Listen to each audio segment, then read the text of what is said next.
One of the biggest questions that I get asked as a flight instructor and just as someone who talks a lot about flying on the internet is how much does flight school cost and how do you pay for it? So we're going to address all those things. My name's Carly. I'm a flight instructor. I teach people how to fly airplanes from zero experience. I'm here to answer all your biggest questions about flight training and becoming a pilot to help you save money and time on your flight training. So let's talk about it. Let's jump right in. How much does flight school cost? I'm going to tell you about how much I paid for flight school. There's a lot of different schools out there, and they don't all have to be insanely expensive, but flight training in general is quite expensive. So I'm going to tell you about my program just because that's the best experience that I have, is the one that I went through. I've talked a little bit about this in other videos. I need to do a deep dive, but just a quick overview. There are two main categories of flight schools. There are Part 61 flight schools and Part 141 flight schools.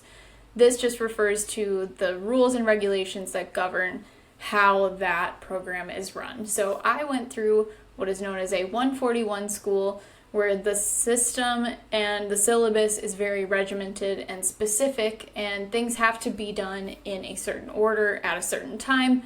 When you arrive at the school, you're given your entire plan of what flights you're going to complete at the private pilot level, at the instrument pilot level, at the commercial pilot level, etc.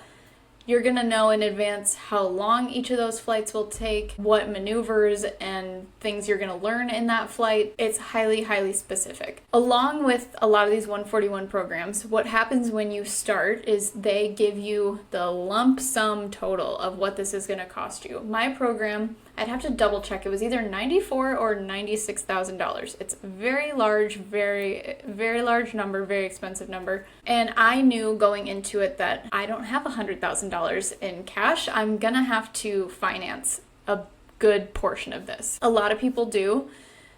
I don't necessarily recommend it, but we will get into that. So here is what I did. I first applied through Sallie Mae. By the way, I'm not a loan professional. I'm not a financial advisor. This is not financial advice. This is talking about my own personal experience with loans. I applied to Sallie Mae. I was denied, sort of. I was told that I could get the loan I asked for with a co-signer, but I was starting flight training as a former flight attendant, someone who'd already had a career. I was in my late 20s. I started flight training at 28 years old. And I was not in the position where I wanted to take on a co-signer. I wanted to do it on my own terms as much as possible. So that one wasn't going to work out for me. I tried another, so I only applied to two different loans. There was that one and then Discover Student Loans, which no longer exists.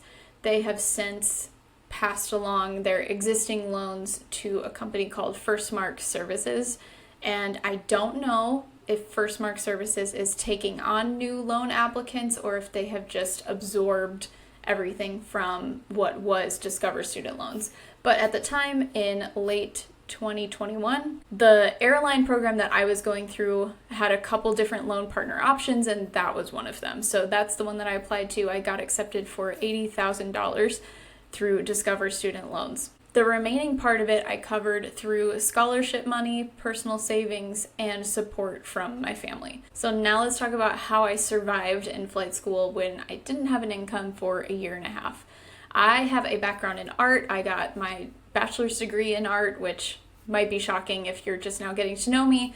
But yes, I have a former life as an artist. I still take on a lot of creative work, and I've pretty much always freelanced in some creative projects at some point throughout my adult life. So in 2020, I started a photography company. I was doing product photography, which was really great because I had clients from all over the country that would mail their products into me, and I would photograph them, style them inside my home. So it really worked out for me that I was able to keep taking on some of those photography projects even in flight school because I wasn't having to show up for a wedding or a family session. I didn't have to meet with people. I was able to conduct photo sessions on my own time in my own home. Another thing I was doing is other types of gig work like dog walking. I got on the WAG app and I would just pick up dog walks as they popped up if I was waiting around to see if I was going to fly.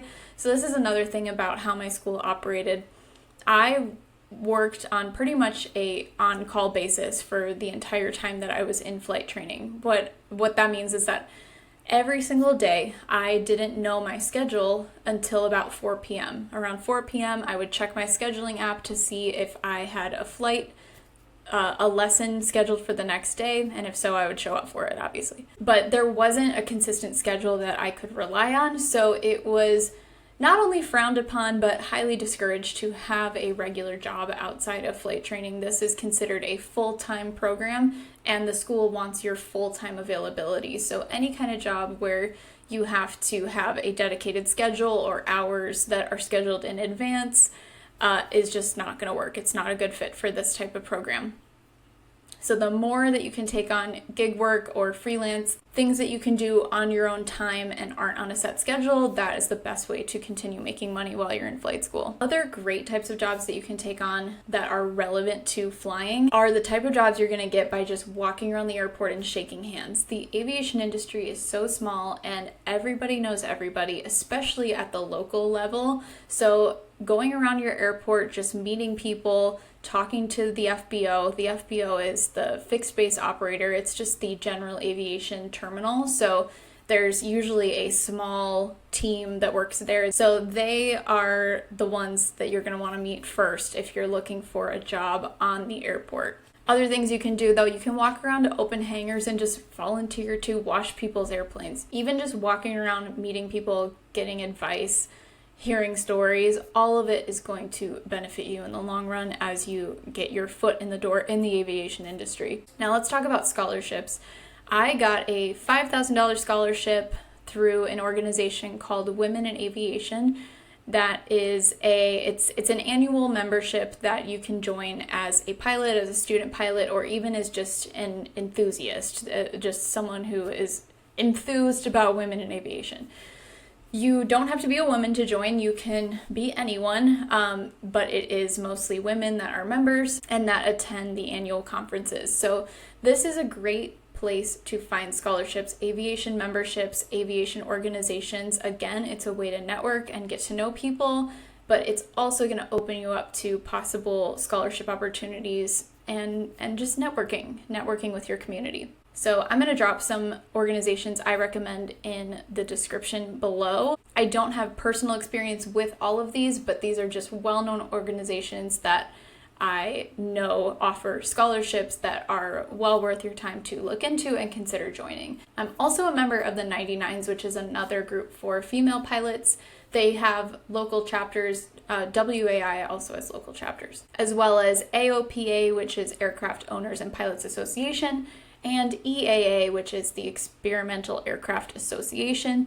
There are many, many other organizations that you can join, and a lot of times to qualify for their scholarships, you do have to be a member. But even if you are not just joining to get scholarships, there is still a ton of benefit to being a part of these organizations. It's a great way to build connections within the industry, to find mentors, to be a mentor, and to just start connecting with other pilots. So loan, gig work, scholarships, and it cannot be understated how lucky I am to have support from my family, my partner. My partner was able to take on a lot of our bills and responsibilities while I was in flight training and support me that way so that I was able to focus all of my time on flight school. So there is something to be said about that. If you have people that can back you and support you and help you along in this time where you are very busy and making no money, that is huge. I also, when our lease ran out at the apartment we were living in, I moved into student housing for the last portion of my flight training, so about 6 or 7 months,